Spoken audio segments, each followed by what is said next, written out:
So we are talking about the movie The Hunter's Prayer, which features the star of the biggest movie of all time. Yes, we're talking about Sam Worthington, of course, from Avatar, among other things. Now, I would describe this film as a kind of gritty version of John Wick and Leon, maybe? And it's directed by Jonathan Mostow, who directed Terminator 3, among other things as well. And it's a kind of mid-budget film. It's kind of like, I think it's about 13 million, the budget. So it's not a cheap film. It's not kind of really a B movie. It's like a medium-budget film. And it definitely shows in regards to some of the kind of the location shooting here and the kind of the quality of the kind of the cinematography. You can definitely tell, obviously, it's slightly higher budget than a lot of these kind of straight-to-video kind of movies, action movies that you might get. That's not to say it's a big-budget movie. It isn't. And it basically follows the story of this hitman, played by Worthington, and he's basically been sent after this kind of young girl, and this young girl's father has been embezzling money from this kind of like sleazy criminal type.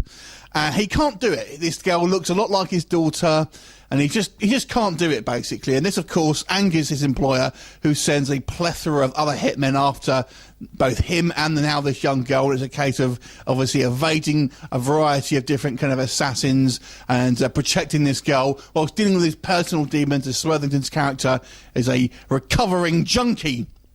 So what will happen? You have to watch the movie to find out. I've got to say, this was a slickly produced film. It's not a particularly original film, so let's get any criticisms that we have out the way first of all.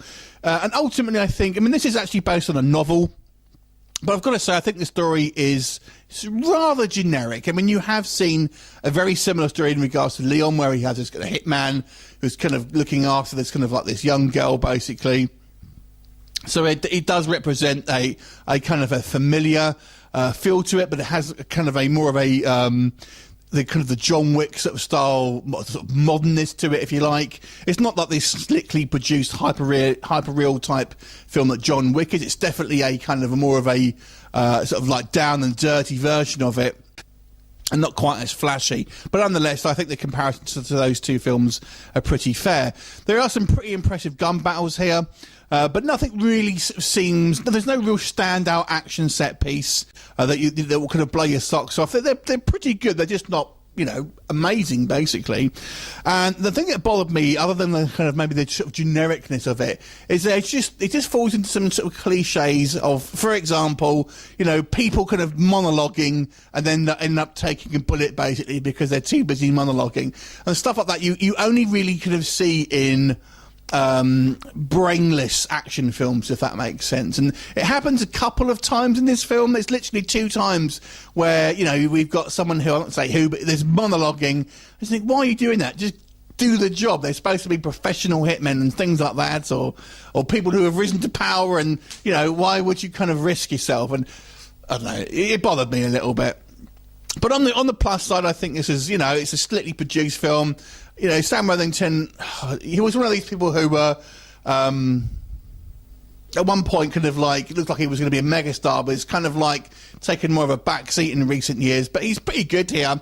I've got to say, he's definitely a kind of more of an everyman sort of type hitman. He's not this kind of like this slick, sort of like, you know, ultra cool assassin like we've seen in some films. He's definitely kind of a bit of a grungy, lives in a kind of a dirty, dilapidated house in Leeds, which I found quite amusing.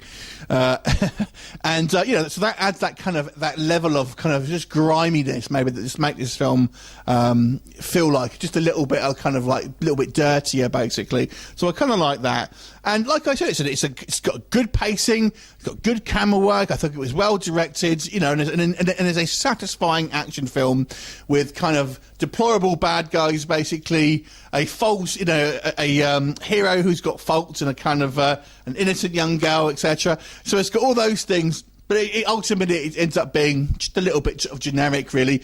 But if you're an action film fan, it's certainly worth a look. You probably just won't remember it. It's not going to be your favourite action film of any sort of particular genre, because it just really just kind of it seems like it's a homage of all these kind of other films that come before it. But certainly worth checking out. I'll give this movie a 7 out of 10. Have you seen it? What do you think of it? Leave me a comment and I'll look forward to you next time. Bye for now.